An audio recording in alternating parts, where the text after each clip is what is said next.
Installing a hard drive into a Mac Pro.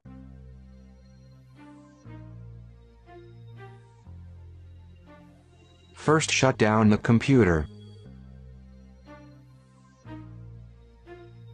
Unplug all external cables from the computer.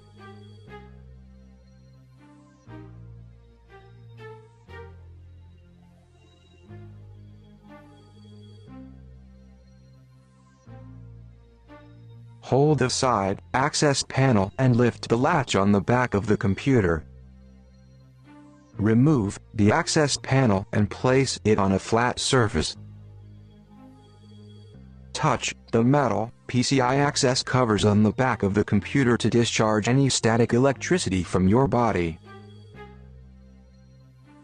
Pull the drive bay out.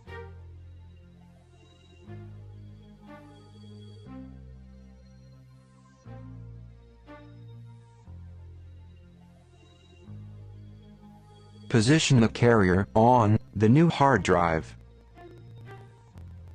Then, secure it with the 4 mounting screws.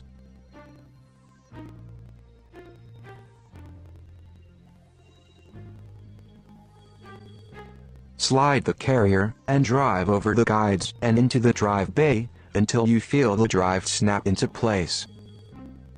Make sure the latch is in the up position before replacing the access panel. Now, replace the access panel. Push the latch down to close and secure the access panel.